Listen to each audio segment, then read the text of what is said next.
Assalamualaikum warahmatullahi wabarakatuh. Teman-teman yang baik hatinya, di video ini saya akan menjelaskan tentang IKMS, Instrumen Kebutuhan dan Masalah Siswa. Dari judul ini, tentunya teman-teman bisa mempertanyakan, kenapa ada variabel kebutuhan dan variabel masalah? Apakah ada hubungan antara kedua variabel tersebut? Nah, sebelum menjawab itu, mari kita step by step memahami karakteristik IKMS itu seperti apa. Baik teman-teman, konseling ya kan, bimbingan dan konseling ini merupakan salah satu bagian dari pengembangan diri. Nah, kalau dalam mata kuliah ini orientasi yang diharapkan, orientasi tujuan dari mata kuliah ini adalah lebih ke pendidikan. Namun, teman-teman perlu mengembangkannya di lingkungan non-pendidikan. Karena ketika Anda menjadi konselor di non-pendidikan pun, maka Anda sebagai konselor itu harus membantu konseli dalam mengembangkan diri. Jadi pengembangan diri itu tidak hanya untuk siswa gitu, tetapi untuk konseli di luar pendidikan, misalkan di lapas ya warga binaan, di rehabilitasi juga warga binaan di sana itu juga perlu mengembangkan diri. Nah, bimbing konseling ini merupakan bagian dari pengembangan diri. Nah, bagaimana cara kita membantu konseling mengembangkan diri? Dengan cara apa? Dengan cara menyusun program BK, tentunya yang komprehensif, yang lengkap. Program BK ini tujuannya ya salah satunya untuk membantu konseling mengembangkan diri mereka dengan optimal. Nah, dalam menyusun program bimbingan dan konseling, ada hal-hal yang harus diperhatikan dan dipertimbangkan oleh seorang konselor. Apa itu? Menyusun program BK itu harus didasarkan pada kebutuhan dan masalah siswa. Ini tentunya sudah saya singgung di pertemuan-pertemuan sebelumnya terkait dengan ketika Anda sedang berada di perjalanan naik bus misalkan, di sebelah Anda ada yang ingin wajahnya pucat dan ingin muntah. Apa yang akan Anda lakukan? Apa yang Anda berikan kepada dia? Nah, itu merupakan salah satu analogi bahwa ketika kita akan membuat program bimbingan dan konseling ya, terutama konseling Islam, kita harus mengetahui permasalahan mereka itu apa, permasalahan konseling itu apa, kebutuhan mereka itu apa. Jangan sampai kita membuat program tetapi di luar dari kebutuhan dan masalah mereka. Ketika seperti itu, maka program yang kita buat, program yang kita laksanakan tentunya kurang efektif gitu ya, bahkan tidak sesuai. Agar nanti sesuai ya sesuaikan juga dengan kebutuhan dan masalah konseling. Nah, di sini kita akan mempelajari tentang instrumen IKMS, yaitu instrumen kebutuhan dan masalah siswa. Teman-teman yang baik, apa sih itu IKMS? Nah, sekarang lebih inti lagi ya. IKMS ini merupakan perangkat aplikasi instrumentasi yang digunakan untuk mengungkap kebutuhan dan masalah konseling.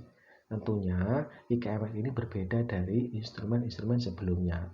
Karena IKMS ini mengacu pada jenis masalah umum yang dialami usia sekolah dengan dipadu bidang dan jenis layanan konseling. Jadi ada beberapa bidang, unsur-unsur bidang bimbingan dan konseling dan unsur-unsur layanan konseling itu dimasukkan, dikombinasikan dalam instrumen IKMS ini. Nanti secara rinci akan saya jelaskan di slide berikutnya. Nah, konsep dasar IKMS ini kalau boleh disimpulkan, ini didasarkan pada 13 kelompok masalah yang tentunya sering dihadapi oleh para konseli. Kalau dalam hal ini adalah siswa gitu ya. Apa saja itu? Ada 4 bidang dan 9 jenis layanan. Sehingga total ada 180 pernyataan. Jika teman-teman ingat pernyataan yang ada di dalam DCM, daftar cek masalah, dan AUM, alat tunggal masalah, tentunya IKMS ini memiliki pernyataan ya kan yang lebih sedikit dibandingkan dengan instrumen-instrumen AUM dan juga daftar cek masalah gitu ya. Harapannya teman-teman masih ingat apa itu bidang bimbingan konseling dan jenis layanan-layanan konseling itu seperti apa. Oke, mudah-mudahan teman-teman masih ingat ya gitu. Tetapi ini dalam pengolahan data Anda sebenarnya tidak wajib ya untuk untuk menghafalkan ini gitu kan. Yang penting Anda paham tentang cara pengolahan datanya. Tetapi Anda sebagai seorang konselor tentunya ya sudah menjadi kewajiban sih Anda harus mengetahui apa saja bidang BK dan juga apa saja jenis layanan BK gitu. Kalau Anda belum paham ya bagaimana nanti Anda akan membuat program layanan bimbingan dan konseling karena 4 bidang dan 9 jenis layanan ini kaitannya dengan penyusunan program bimbingan dan konseling. Oke, baik. Nah, IKMS ini dilengkapi dengan alat analisa berupa Excel sama seperti AUM dan DCM ya. Yang tentunya ini membantu konselor itu mengumpulkan data, menganalisa dan sekaligus menyusun program. Oke, sekali lagi mengumpulkan data, oke, menganalisa dan menyusun program. Jadi berbeda dengan AUM dan DCM. Kalau AUM dan DCM itu hanya sampai pada tahap Anda mengetahui apa saja masalah-masalah yang dialami oleh masing-masing individu. Meskipun ini juga tentunya sebagai dasar Anda sebagai konselor untuk menyusun program BK ya. Jadi mengumpulkan data pasti sama ya, semua instrumen itu pasti tujuannya adalah mengumpulkan data. Setelah data terkumpul ya melalui lembar jawab yang diisi oleh konseli ya, kemudian dianalisa. Bagaimana cara menganalisanya? Yang menggunakan aplikasi. Mayoritas menggunakan aplikasi formatnya Excel ya kan. Setelah dianalisa udah cukup hanya sampai kepada memahami masalah yang dialami oleh individu saja. Itu kalau yang DCM dan AUM. Tapi kalau IKMS, nah ini juga sekaligus memfasilitasi konselor dalam menyusun program. Jadi nanti Anda akan lebih dimudahkan dalam menyusun program bimbingan konseling dari program tahunan, semesteran, bulanan, sampai pada program mingguan gitu ya. Itu akan dimudahkan di situ. Saya rasa teman-teman pasti di mata kuliah sebelumnya pernah belajar atau mungkin pernah diperlihatkan ya contoh program BK. Nah, kalau yang dulu itu kan manual ya, jadi Anda membuat sendiri di Word ya kan, menyusun sendiri. Tapi kalau ini itu tidak, Anda mengentry data ya kan, sekaligus nanti di aplikasi ini Anda otomatis itu bisa menyusun program tanpa harus Anda membuat dalam Word demi Word gitu ya, tidak perlu gitu loh. Tinggal Anda nanti mengklik-klik saja Anda sudah bisa menyusun program.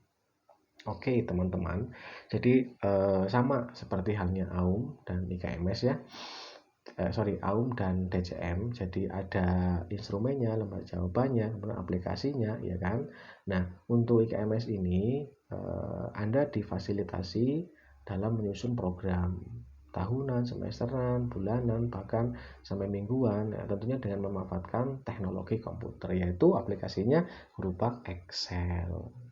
Nah, ini teman-teman ada jenis bidang masalah IKMS yang tentunya saya rasa tidak berbeda jauh ya kelompok masalahnya atau aspek-aspek permasalahan yang ada di instrumen pemahaman individu teknik non-tes, dari masalah jasmani dan kesehatan ya kan, diri pribadi, agama, nilai moral sampai kepada pendidikan lanjutan dan masa depan. Jadi ada 13 kelompok masalah dengan beberapa singkatan-singkatan gitu ya. Oke, teman-teman yang baik, ini tidak perlu Anda hafalkan, Anda hanya cukup tahu saja bahwa ada banyak sekali item-item masalah dalam IKMS ya. Jumlahnya pun berbeda-beda. Nah, penomorannya pun tidak urut ya kan. Kenapa tidak urut? Karena ini strategi si pembuat instrumen agar konseli ya yang mengisi itu tidak jenuh gitu. Kalau mengisi nomor 1 sampai 10 itu masalah agama ya kan. Nanti nomor 11 sampai 20 nanti masalah ekonomi, itu bisa jadi nanti pada konseli atau siswa tertentu akan jenuh gitu. Jadi ini di mix, nomor 1 nanti masalah agama misalkan ya, nomor 2 nanti masalah diri pribadi ya, nomor 3 masalah agama dan seterusnya itu akan akan menghindarkan dari rasa jenuh dan bosan pada konseli dalam mengisi instrumen ini. Nah, untuk masalah jasmani dan kesehatan itu nomornya itu ada di nomor 1 ya kan, kemudian 21, 41, 61 ya kan, sampai 161. Jadi tidak urut ya teman-teman. Itu untuk penyusunan kelompok item masalah IKMS. Beda dengan daftar cek masalah ya, itu sudah ada sendiri ya kan, 1 sampai berapa masalah apa, nanti berapa sampai berapa masalah apa gitu ya. Nah, ini teman-teman, kedua slide ini menjadi bukti bahwa kelompok masalah yang ada di dalam instrumen IKMS ini didasarkan pada 4 bidang layanan BK dan 9 layanan BK. Apa saja 4 bidang itu? Bidang pribadi, sosial, belajar, karir. Nah, singkatan bidang pribadi itu P ya, bidang sosial itu S ya. Nanti ini ada penjelasannya, ini lebih rinci ada di buku pedoman ya. Nanti teman-teman silakan baca buku pedoman sebelum Anda nanti mencoba mengisi atau mengotak-atik gitu ya, mengklik instrumen pengolah data IKMS. Soalnya nanti Anda juga berhubungan dengan singkatan-singkatan ini, PSBK. Pribadi, sosial, belajar, dan karir. Semua total ada 180. Yang terakhir teman-teman, IKMS juga didasarkan pada 9 jenis layanan BK. Kalau tadi bidang, kalau ini jenis. Ada berapa saja? Ada 9 teman-teman. Layanan orientasi, informasi, penempatan dan penyaluran, sampai nomor 9 layanan mediasi, bukan meditasi ya, mediasi. Nah, ini juga ada singkatan-singkatannya gitu loh. Jadi singkatan-singkatan ini juga berhubungan dengan berhubungan dengan item-item yang ada dalam aplikasi pengolah data IKMS gitu kira-kira ya. Nanti di panel itu juga sudah dijelaskan secara lebih rinci ya. Tapi hanya ada satu hal yang ingin saya tekankan di sini ya teman-teman. Coba lihat pada kelompok item masalah IKMS dari nomor 1 sampai nomor 13.